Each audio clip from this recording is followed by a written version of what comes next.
കടുമാങ്ങ ഉണ്ടാക്കാനായി നമുക്ക് അരിഞ്ഞ് ഉപ്പ് പുരട്ടി വെച്ച മാങ്ങ വേണം. അതിനുശേഷം നമുക്ക് വെളുത്തുള്ളി പൊളിച്ച് വെക്കണം. എന്നിട്ട് നമ്മൾ അടുപ്പ് കത്തിച്ച് ഒരു ചീനച്ചട്ടി വെച്ച് നമുക്ക് കുറച്ച് എണ്ണയൊഴിച്ച് നന്നായിട്ട് ഉലുവയും കടുകും പൊട്ടിച്ചതിന് ശേഷം നമ്മുടെ വെളുത്തുള്ളിയും ഇട്ട് നന്നായിട്ട് മൂപ്പിക്കണം. അതിനുശേഷം വേണം നമുക്ക്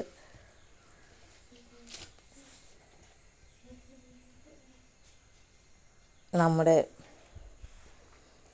മഞ്ഞൾപ്പൊടിയും ഇട്ട് ഒന്ന് മൂത്തതിന് ശേഷം മുളക് പൊടിയും ഇട്ട് നന്നായിട്ട് മൂപ്പിക്കണം.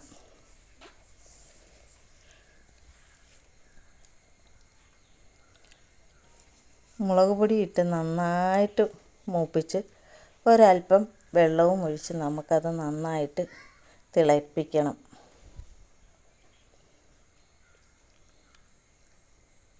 തിളപ്പിച്ചതിന് ശേഷം വേണം നമുക്ക്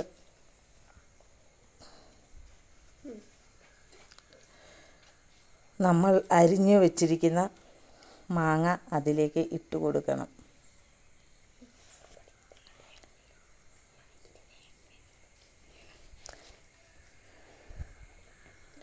മാങ്ങ ഇട്ട് കൊടുത്ത് നന്നായിട്ട് ഇളക്കി യോജിപ്പിച്ചതിന് ശേഷം നമുക്ക് ഒരു ശകലം ഉപ്പും കൂടി ചേർത്ത് നമുക്ക് നന്നായിട്ടത്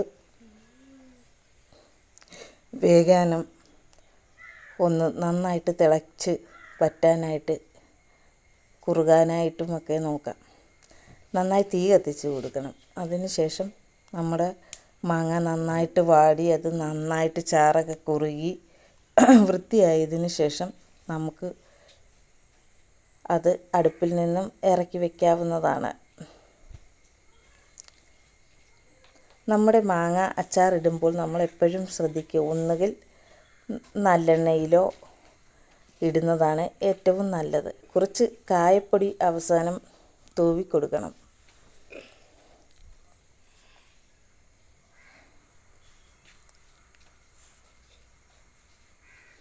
അത് ഇളക്കി നന്നായിട്ട് നോക്കിയതിന് ശേഷം നമുക്ക് ആവശ്യമെങ്കിൽ വീണ്ടും അല്പം കായപ്പൊടി കൂടി ചേർക്കണം.